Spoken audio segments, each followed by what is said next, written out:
Premier's office says the lion's share of the money, $470,000, will be spent converting the old Savoy in Alma Road into a community centre. The remaining $60,000 will be allocated to the Carrington project. The two schemes together will provide 21 much-needed jobs for a period of 12 months. The two projects were submitted to the Commonwealth Employment Programme Jobs Boosting Scheme by the Newcastle City Council. The old theatre has seen several uses since its days as a cinema, including a short duration as an indoor synthetic snow skiing centre. But for much of the time since the heydays of the flicks, it's been empty and forgotten. Its future is now assured as a meeting place of pensioner and residents groups, social functions generally, and displays of arts and crafts by local groups. Much the same purpose is in mind once the old Carrington council chambers have been refurbished. In announcing the grants today, Mr Morris said he was delighted that the projects would not only provide jobs, but two worthwhile projects of a lasting nature and significance. Mr Morris added that without the financial assistance from the Community Employment Programme, the two projects would have been years away.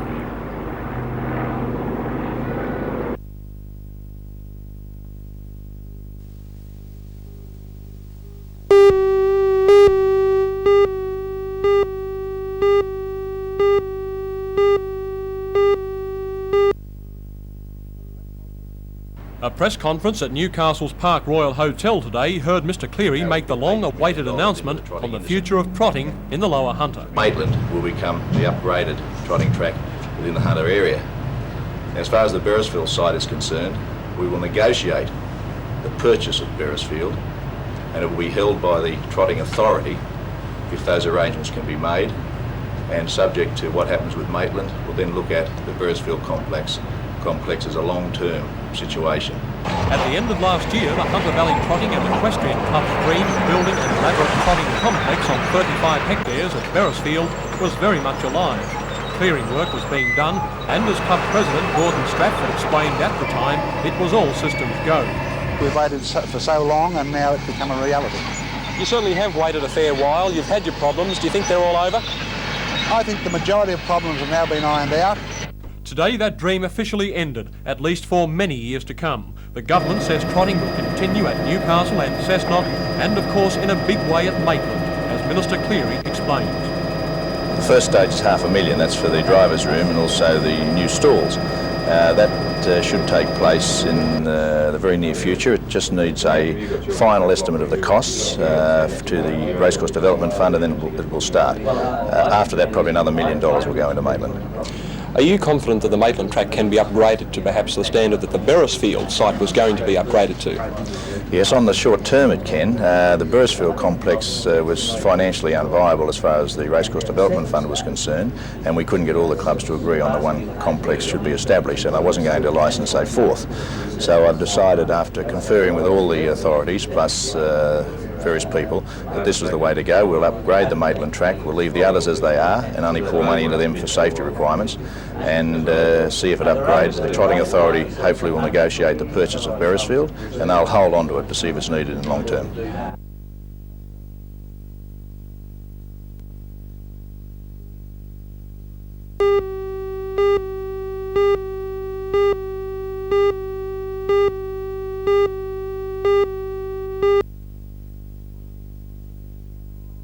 Following controversy over the way in which the Citizens Group leader, Alderman Geddes, obtained voter information before last September's local government elections, the Town Clerk, Mr Lewis, indicated to Council that he had recalled supplying a tape containing the names and addresses of voters to Alderman Geddes.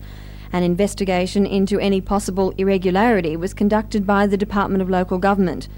The matter has escalated on a number of fronts, with Mr Arthur Wade MP calling for legal action and Mr Alan Morris, federal member for Newcastle, saying a criminal conspiracy exists.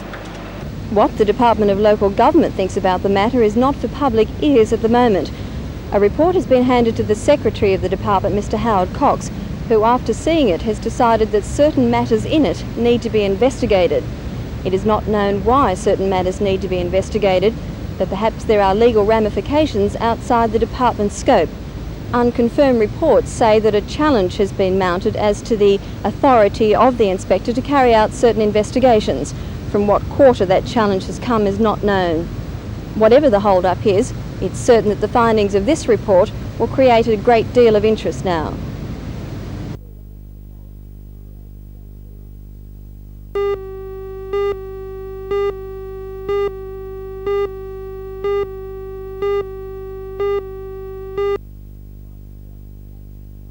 The time's about midday. The Spot, Aero Pelican and the tall men of Newcastle Sport go out to Canberra today, and I took of the Newcastle Kern Falcons. They go to the playoffs. It's their best result since they joined the National Basketball League in 1979. They are confident, as Captain Ian Rebilliard tells me. We're in a do or die situation where we've got to win tonight, and we haven't been in that situation all year. We've had to win, but now the one game means everything. Certainly. Does that require a different mental approach? Well, it requires a different mental approach, and it also requires different attitudes in the blokes from training and in the game, in that it's got to be a lot more intense so that we, right from the very first whistle, we don't give them a look in.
It is not normal procedure for sea trials to be carried out so soon after launching, but Carrington Slipways decided to cut out the usual delay of about a fortnight so it could deliver the vessel to its new owners on time. The Endeavour Pearl was one of two identical 24-metre trawlers built at Carrington Slipways for the Adelaide firm George Raptors and Sons. Completion of the two vessels was delayed for several weeks because of an industrial dispute. But as the sea trials are being rushed through, the vessels will still be handed over as scheduled before the end of the month. Both trawlers are bound for the Gulf of Carpentaria, where they will be used for prawning.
It's all happened in the past 2 months and began on May 6th at the Curry Curry Sports Ground, where Newcastle soundly defeated Riverina in the final of the Caltex Rugby League Country Championship. Newcastle ran in 4 tries through Graham, Higgins, Connor and Taylor, and Elwyn kicked 4 goals to take out the title 24 points to 14. Newcastle last won the championship in 1981, and while in the intervening years Newcastle was always favourites to win, they faltered. This year, the local boys made no mistake in establishing Newcastle League as the top country league division in the state. Newcastle's football winning double came just under a month later, when the local top representative rugby union team broke the drought of the 1980s with a solid rain-drenched win in the final of the Caldwell Cup played at Gosford. In a fine exhibition of wet weather and percentage football, Newcastle overpowered Central West 18 points to 6 to take out the country title. Newcastle scored 3 good tries through classy winger Damien Brown and centre Ian Neal to establish beyond doubt that Newcastle is again the rugby union force it was in the early 70s. Then only last weekend the big Newcastle trifecta was achieved when the Australian football representative side, Black Diamonds, triumphed 149 to 130 over South Coast in the country championship final. Ironically enough, the Aussie rules boys probably had the largest crowd on hand to witness their game, played at the Sydney Cricket Ground as a curtain raiser to the Swans St Kilda match.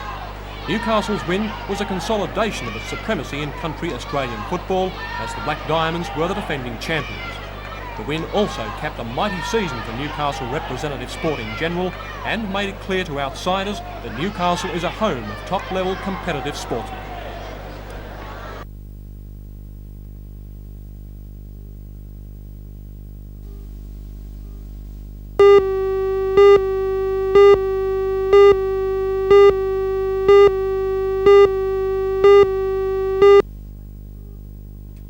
Flashback occurs with gas welding equipment when the flame burns back down the gas lines. It can damage torches and regulators, and fortunately only rarely can cause gas cylinders to explode. As with many areas of danger, it's taken lightly in industry, often being made to happen deliberately as a practical joke that makes a loud bang. However, CIG, the company which supplies the majority of welding equipment, sees flashback as a serious risk and has demonstrated new low-cost flame arresters to go in welding lines and on regulators.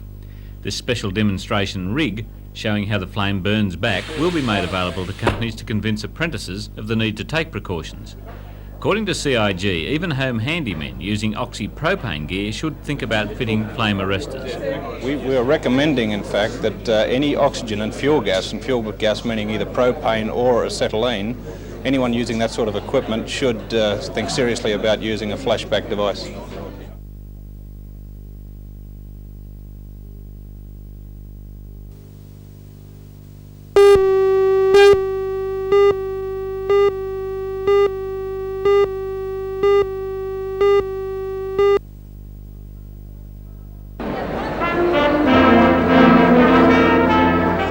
In the words of the tune played by the RAF Command Band, today's official opening was indeed a spoonful of sugar in times of difficult medicine for Premier Rand's government. The band, the marquees, the whole circus-like atmosphere and a captive audience of some 1,200 people made it a great opportunity to talk with optimism about the future and with some sarcasm about the past when there was conflict with the Fraser government over the financing of Eraring. And I think it's precisely because Eraring and the Hunter are so important to the economic health of our nation that our government's initial plans for the development of Eraring and our innovative financing arrangements generated so much political heat, not electricity. I don't want to go over all the political manoeuvres, just to make the point that the performance of the Fraser government with regard to Eraring and other energy-related projects can only be described as remarkable. However, unlike the Frasers of this world, we kept our nerve and we never lost faith in the future of the Hunter region. And I'm glad to say we and the people of the Hunter now have the last laugh. The Premier also claimed the Hunter is coming out of the recession. The region, in the meantime, has weathered the worst of the economic recession. There have been setbacks and there have been disappointments, but Newcastle and the Hunter region is emerging stronger and revitalised. The speeches continued against the gentle hum of the giant power station, generating its maximum of 2,640 megawatts. Begun in 1976, the power station was completed ahead of schedule, the workforce peaking at some 2,300 during the intervening years. From an engineering viewpoint, Eraring is pretty much state-of-the-art for a coal-fired power station and set new records for efficiency in commissioning. It is easily the largest in Australia, justifying perhaps the fanfare of today's opening. Then, with the media scuttling in attendance, it was time to look at what $1,650 million will buy.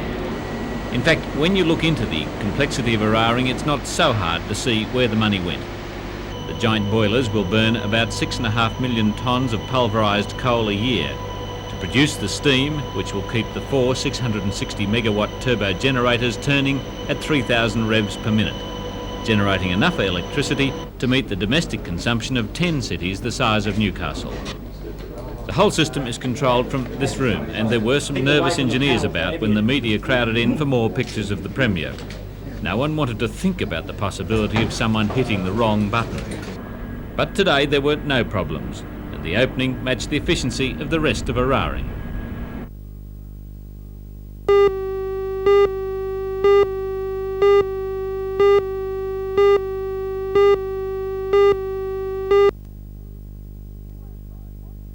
The U.S. side wants the agenda broadened to revive negotiations on strategic and intermediate-range missiles, but not to the point of scuttling anti-satellite talks. One top official said Moscow's response would have to be very harsh and crude to keep us away. Just 3 months ago, the administration told Congress an anti-satellite or ASAT treaty was not practical because it would be impossible to verify Soviet compliance. It was almost a full day before the Kremlin reacted to the United States' very quick, if conditional, acceptance of the offer to talk about banning space weapons. Indeed, the speed of the American response seemed to take the Russians as much by surprise as the flash rainstorm which hit Moscow today. Well after the U.S. reply was made public, the news was still being kept from the Soviet people. The conditions of the Washington response, that other nuclear arms questions also be discussed in Vienna, pose some considerable problems for the Kremlin. The Soviet leadership has consistently argued that it cannot go back to the bargaining table on broader nuclear arms issues because of the deployment of new U.S. medium-range missiles in Europe. To include these missiles in the talks would involve a major and uncharacteristic reversal from Moscow.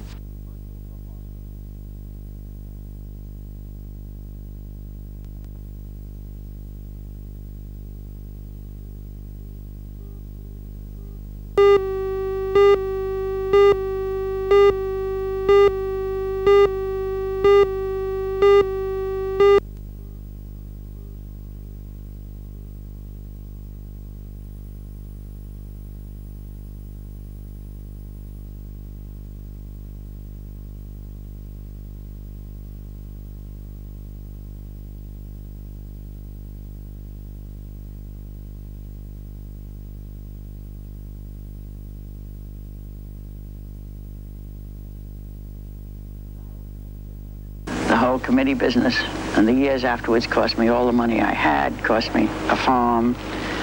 I didn't have a job for many, many years afterwards. It cost me a great deal.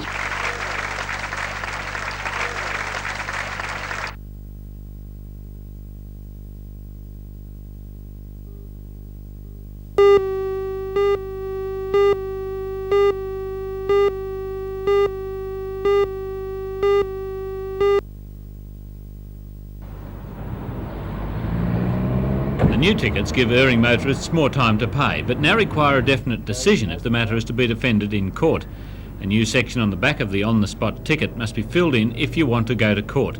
In the past, many traffic matters ended up in court by default because the fine had not been paid in 21 days. A reminder letter will now be sent after 21 days, giving a further 21 days to pay, but then an automatic enforcement order with penalty costs will be issued. In most cases, it's then too late to go to court. The only way out is to pay up.